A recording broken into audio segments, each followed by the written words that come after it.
Hello everyone, welcome back to the United Talk. I'm Akshat Sinha and this is your latest Manchester United news. A lot is happening at United right now and we're going to talk about all about that. But before we take a mockery of Ineos, let's just start with Ruben Amorim and his ruthless plans, which are actually kind of an obstacle for Wilcox's dreams, because Wilcox is desperate to have young lads and young blood, somewhat around 18 to 20 years old at Manchester United, and Ruben Amorim is actually requesting for experience. And I completely sympathize with Ruben Amorim because yes, we are Manchester United. We love young blood, we love young wingers, young players, and young talent, especially when we are talking about Lenny Euro. But again, for one second, we need to focus on what we need right now. What Ruben Amorim needs right now. He needs young. He do needs young players, but he needs experience.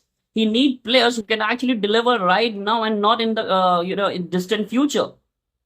और ये सबसे idiotic situation है यहाँ पे Wilcox की, because Wilcox is the person who's handling these things, and Wilcox is not very happy with the Ruben Amorim's ruthless approach. He's more reluctant towards Ruben Amorim's transfer plans, because Wilcox thinks that we need young players somewhere around 18 to 20 years old as the core of this team, which we are actually building for the future. But what this asshole doesn't understand, that Premier League doesn't wait for the future, for the distant future. We need results right now. We need to win games, and everyone knows this. We have been shit. By God's grace, we are in the Europa League final and possibly we're gonna win it. But still, in Premier League, we are 16th, bro. You need to realize we need experienced players who are actually able to deliver right now, are dominant in the field, are quick, and are actually flair players. We don't need young talent, and we don't need to bank on their shoulders the humongous task of being in the top four. And that is the stupidest thing that I've read from Sky this morning. I mean, Sky have actually reported this. Wilcox is not very happy with the Ruben Amorim's transfer plans, and he's willing to bring young players like Liam Delap to the club. And I'm all up for Liam Delap, but if Hoyland is not there, and we have another 25, 26-year-old striker who's actually ready, like Gyökeres or Osimhen, I'll be happy with it. But having Hoyland at your club as a developmental striker who's actually very good with the hold of play and everything, but you need another striker who's around 25, 26 years old and he's ready to give it. And if you can't do that, if you can't understand the basic concept of why do we need an experienced striker, experienced number 9, then my friend, you are a very big asshole and you need to leave the club.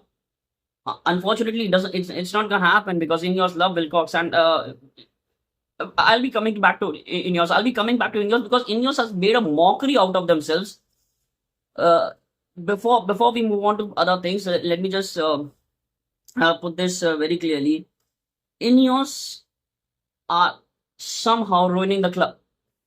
As far as I'm concerned, as far as I think many of you are concerned, Ineos are actually ruining this club, and they don't have a fucking clue how to handle the Manchester United situation. They don't even know what footballing side of Man United is. And Wilcox is actually trying to ruin everything that is Ruben Amorim trying to create for us. And it's actually understandable because we everybody knows that it's very difficult to rebuild a club, especially when it's the stature of the club is of Manchester United. It's very difficult for you to build a club with not one player of his own. And he realized instantly, the moment he came, he instantly realized that Manchester United players were shit. And we all have been saying this for like more than a decade. The Man United players are shit. We signed stars from Real Madrid or from any other Netherlands uh, club, but still, the most important thing, we never signed proper players who were actually good enough for Man United. And that's where the problem lies. Even under Mourinho, even under Van Gaal, and even under Solskjaer and Ten Hag, they were always given the second choice or the third choice. that's the problem with the management, and that's the problem again we are actually having with the Ruben Amorim and James Wilcox situation. Because if Ruben Amorim is interested in let's say Gyökeres or Cunha or any other winger from Italian football or German football or maybe Spanish, but if he's interested in somebody who's around 25, 26 years of age, who can actually deliver right now and actually can pick up the pieces and just run. And Wilcox doesn't want that. Wilcox wants 18 to 20 years old lads who are developmental, who have high potential. And as far as Sky has mentioned this in the article, they've actually mentioned that Manchester United are looking for players who are around 25, 26 years of age, or at the prime of their career. They're actually looking at them, but they're not willing to spend a lot. They are not willing to purchase the stars of other footballing clubs, and they are right now cautious about how they are willing to proceed when it's coming to signing the younger talent, because they are cautious about it. They are not spending that much on them also, but they'll be looking at the players who have potential, as per Wilcox, and who are mostly English breed. And if you are focusing again on English talent, you need to understand that you are again limiting the chances of success at your club.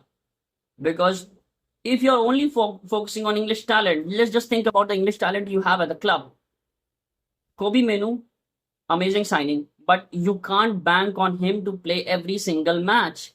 Then you have English young talent, not younger talent, but English talent is Harry Maguire, Luke Shaw. These two have not been at the best. I mean, yes, Harry Maguire has been a great responder when it comes to critics, but again, Luke Shaw, the man has 10 years of Manchester United career, and he has played for only 5. So it's quite easy to understand that when you're talking about English talent, you need to think of this, that you're going to restrict yourself when it comes to talent at the club, when it comes to the success at the club. You can't do that. And if this is the situation created by James Wilcox, and he's desperate to sign English young talents, and that's preposterous, that's ridiculous to an extent. To a very extent, that's ridiculous.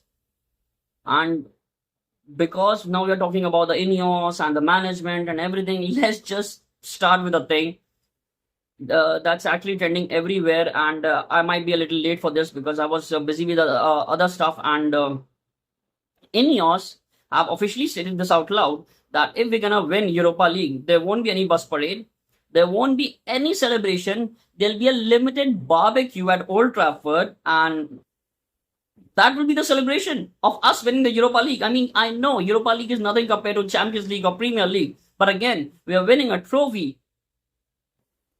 Fuckers, if you don't have money, why did you invested your money in Manchester United? If you are that broke that you don't even have a couple of $20-40 in your purse just to buy a fucking underpants, if you don't even have that, why did you buy Manchester United? It was clearly obvious that you were broke. You yourself said this. Sir Jim Ratcliffe himself said this, that he has invested a lot of money in the footballing side of the club, the 25%, the 1.4, 1.6 billion dollars, and now he's broke. He doesn't have any money to put in the club. Right now, as of this very moment, he's trying to sell his other club, Nice, for around I don't even know, around 25 to 30 million. So even that doesn't cut expenses. Even that doesn't give us that kind of amount or that kind of profit so that he can invest in our club. Because in the name of cost cutting, now you're actually trying to celebrate us winning a trophy in this dreadful and this shameful of year. You are actually trying to celebrate it with a barbecue. I mean, seriously, is that what celebration looks like to Sir Jim Ratcliffe and the Ineos? I mean, I'm amazed by that. I'm seriously disgusted that this club is actually run by these idiots, these fucking clowns.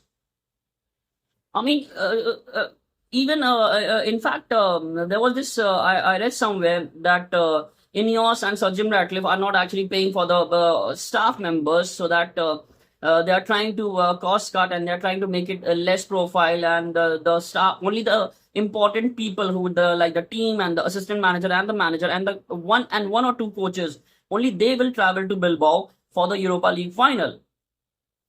And to make a mockery out of these owners, the man, the legend, Ruben Amorim is absolutely a legend after this, because he himself said this out loud, that I'm gonna pay for 50 of the families of the assistant managers and the coaches and everyone, the hospital staff and the medical staff, sorry. And he himself said this, that I'm gonna pay for the 50 of the families of those staff members, and we're gonna take them to Bilbao. We want, this is a team sport. We want to celebrate it together. I mean, this guy is a legend. I don't know why, but I'm actually looking at this guy, and I'm seeing the image of Sir Alex Ferguson, the younger Alex Ferguson, who was actually ruthless and who was actually vocal about the owners and the players and everyone. And I'm sorry. I'm actually very much in that particular zone, that I'm extremely, and somehow my loyalties are now like lying up there with the Ruben Amorim, because the guy he simply dug a grave for Ineos and Sir Jim Ratcliffe, and he just buried them. I mean, seriously, that was a master plan of putting fans above everything, and putting Manchester United above everything. And after his particular statement that he's gonna offer 50 families, Eric Cantona, he came out and he said that he's gonna offer 30 families. And then Bruno Fernandes, on his particular comment, Bruno Fernandes said that I'm gonna offer for 50 families more. And then Patrice Evra, I love that guy. And Patrice Evra simply said that I'm gonna offer for 30 families more. So now there are three players, two ex-players, Eric Cantona and Patrice Evra, one the current club captain of, and I love the club captain of our club, and Bruno Fernandes. These three guys have actually sponsored 30, like 100 families. And Ruben Amorim has said that I'm going to sponsor for 50 families. And yeah, even if all those numbers doesn't come, even if all those numbers doesn't come to actual point, but I'm more of sort of in the team Amorim right now, because I was disgusted to hear the news that the Ineos and the and the Sir Jim Ratcliffe camp are actually focusing on the cost cutting, and there won't be any bus parade. They won't celebrate in a traditional way, and the families, the staff, they won't be traveling to Bilbao, and there only be the squad and the manager and maybe one or two other staff. That's it, and that was ridiculous. I mean, ये आदमी literally चूतिया हो गया, और ये भिखारी इतना बड़ा है कि ये लिटरली हमें सड़क पे लाके बैठा देगा. We still are under a debt. Zero amount of debt has been removed from the club. We are still under debt, and all the cost cutting, and none of the cost cutting would impact on the dividends. Let me just remind you, these are businessmen, these are business managers, and they won't let any sort of performance of the club, any sort of situation on the transfer market, or any sort of situation of the cost cutting scheme of this. It's not going to impact the dividends. And if that's the story, I'm glad that Ruben Amorim has come out and said this, that I'm going to sponsor the 50 families. Bruno Fernandes is saying that I'm going to sponsor another 50 families, and Cantona, and then Patrice Evra. I love these guys. I mean, these guys are doing much better than what Gary Neville is doing, and actually blabbering about on the internet about every single thing about floating around Man United. I mean, Gary Neville is... I loved Gary Neville as a footballer. And initially, he was a very good pundit. He used to say a lot of good stuff. He used to say a lot of right things about Man United, Jose Mourinho, even Ten Hag. But now I think his loyalties have shifted towards the management, Sir Jim Ratcliffe or Ineos. I don't know what. Is he taking money from them, or is he sucking their cock? I really don't understand. But the most important thing that I actually saw this past week, that the loyalties, the fan base is quite now shifted towards Team Amarim. And I'm really happy for that, because this makes this guy untouchable. Because yes, we are 16th in the league. Yes, he's trying to build something from the scratch, and he has not signed one player of his choice. He's actually trying to deal with everything what Ten Hag gave him, and still he has managed to achieve a final, European final, that too. And there are 60 to 70 chances that we're gonna win that final. I'm pretty much sure about this. And this man is a legend for me now. This man, trust me, in 3-4 years there'll be a proper conversation. You can mark my words that in 3-4 years there will be a proper conversation that we need to build a statue outside the new stadium, or maybe the Old Trafford one. But we really need to understand what Ruben Amorim is trying, and whatever fan base is divided on. I think everyone should just take a look at what Ineos are doing, and should just take a look at what Ruben Amorim is trying to tell us by his actions. I mean, the guy has done more than 350 interviews in the span of 8 to 10 months. He has been vocal about everything. He has been vocal about his players, the performance of the players, the status where we are, the kind of situation we are in, and everything. He has accepted the blame too. And he's not like Ten Hag, who's just trying to divert the question. He's not like Solskjaer defending the players and the management. He has actually been vocal about the players and the performances of the players. And that's why Rashford is on loan. That's why Sancho is on loan. And that's why Antony is on loan. Maybe they are good players. Maybe they are really good players. But if you don't understand the style of play that your manager wants to, and if you are that pathetic and idiotic that you can't even try to adapt to a different style of play, then you're not a professional footballer. You're just an angry brat. And that's what Man United was. If you're talking about English, you're bringing in English talents, just think about English talent you had. Jadon Sancho. Even at Chelsea, he hasn't done anything. The cross percentage of Jadon Sancho in Premier League is 0.0. And he's a winger. The successful cross percentage of a winger is 0.0, and he wants to be a star at Man United. Oh, fuck off. I mean, seriously. Look at Rashford. Let's talk about Rashford for a second. Rashford went to Aston, went to Champions League, played in Champions League, etc., etc. Bollocks. Now what? He's doing nothing. He is doing absolutely nothing. He's in the past couple of days, I've come across with multiple articles about Rashford, and they are all coming from Manchester United reporters, because now they want to sell him because there is no other option. And Rashford and Rashford Cam, anyone who's from Rashford Cam, his brothers or his agent or anyone, they are not even able to get one football team who's actually willing to pay the kind of wages Man United are paying to Rashford right now. And that is the whole story. These are little brats. So think about it. You want to talk about English talents? Think about Jesse Lingard. He was a proper academy player, and what happened? He was a mediocre player, and just because he was an academy player, he got multiple chances, and that's literally why we are at this situation, why we are so bad at Premier League, in Premier League and in other European competitions. That's why we are in 16, not because of Ruben Amorim. That man is a legend. He's actually trying to build us, and he's actually trying to take us back where we deserve to be, in the Champions League, at the top of the table. For past decade, I think it has been so underwhelming that everyone at Man United and everyone in the fan base has actually said this quite frankly, that if we reach top 4, that's going to be very good. If we reach top 4, that's going to be amazing. We are Man United. No matter what situation we are in right now, we are 16th. I understand we are shit. I get it. We are shit. But if you are Manchester United fan or a player, you can't accept top 4. You need to win the league. That should be your aim. If you don't find, try again. But you can't accept the fact that if you're in top 4, that's good enough.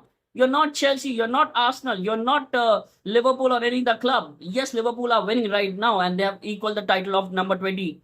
But I don't give a fuck about Liverpool right now. I'm a Manchester United fan and I want Man United at the top. It may take us a couple of years. I'm not saying we're gonna win the league next year. Even Ruben Amorim doesn't say that he's gonna win the league next year. Of course, that's impossible. But you need to have that intent. You need to have that mentality that yes, we're gonna try to win the league, and then we're gonna realize where we are. Then you can say what you want to say smack about Ruben Amorim. But let's just look at what the management of Man United, the Ineos, the Glazers, the Jim Ratcliffe, these actually fucking clowns are ruining the club and will ruin the club. And that is why I wanted Saudi. That is why I wanted Saudi owners when we were having this conversation about the ownership. That's why people were actually blabbering about we don't need oil money. We don't need oil money. It's not about oil money. It's about the right owners who wanted to remove the debt, who wanted to build a new stadium, and who wanted to build a proper training ground for the players. This bloke doesn't have money left to buy underpants. If he's gonna shit himself in the middle of match, he's gonna sit there in the puddle of his own goo and he won't do a thing about it because he doesn't have money. All he could do is ask Joel Glazer to wipe his ass or do something about it. That's all he can do. He is literally broke. He doesn't have any. He himself said this out loud that I don't have much funds or investment to put in Man United. Look at the transfer market. We are actually trying to sell to buy. And if that's the situation of Man United, you don't know what's actually happening, and you're gonna blame it all on the manager because yes, it's the manager's fault if we are not winning in the league. But at Man United, it's not just the manager's fault. It's the management, it's the owners, everything that is floating around Man United, and that is why it's very important that we have Ruben Amorim as our manager because this man has the potential and has the what are you gonna call it vocal let's just say vocal authority to stand and say whatever wrong is at the club. And he himself said this. I'm not agreeing with the transfer policies of Man United. He himself said this. There's a little bit of difference between him and Wilcox, and I'm pretty much sure about this. Wilcox doesn't like that. That is why he's focusing on 18 to 20 years old lad and the young blood, and that's preposterous if you want to try to win the league on the banks of the young 18 20 years old lad. That's really absurd. If you're thinking that you're gonna win the league or you're gonna be in the top 4 on the banks of the performances of 18 to 20 years old, then you have zero sense of football, especially in the Premier League. You can maybe play in the Conference League and in the French League or in any other club, but in Premier League that's not gonna happen. And he just doesn't understand that. And that is why I wanted Saudi owners. In fact, there was a rumor from Rich Fay, I think. There was this is coming from Rich Fay, not he's one of the Manchester United reporter, that Sheikh Jassim from Qatar, he is still very much interested. He has not waived his intentions of buying another Premier League club. He is still very much interested in buying Man United. He loves the club. And if by God's grace, if their opportunity arises that Man United are willing to sell themselves the stakes or the shares or any controlling part of the club, he'll be ready to buy in. He'll be ready to put in funds, and he'll be ready to remove the debt. And if we have a potential owner out there in the market, I think we should all be praying to God, to Jesus, any God you actually follow. Hindu, Muslim, Sikh, Christianity, anything. Just pray to your God and just hope that someday an opportunity arises in maybe in a span of 1 or 2 years, and Sheikh Jassim buys us.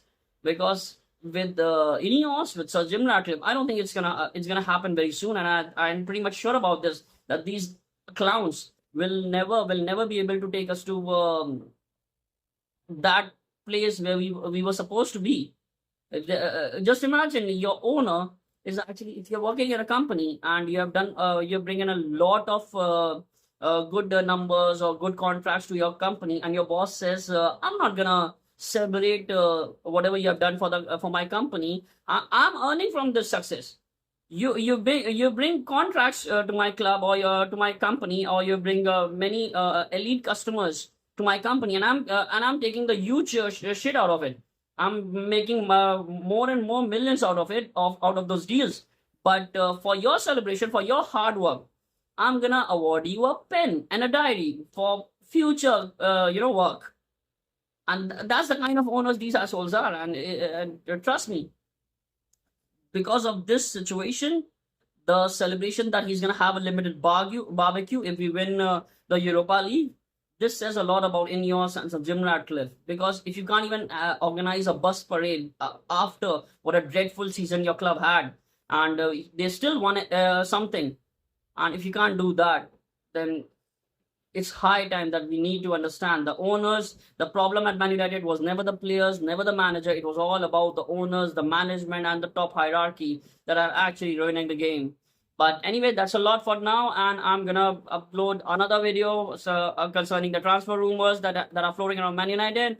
Until then, please take care, friends. Thank you for watching the show. If you're still here, please subscribe. Please share it with your Man United friends. Thank you for watching the show. Glory, glory, Man United.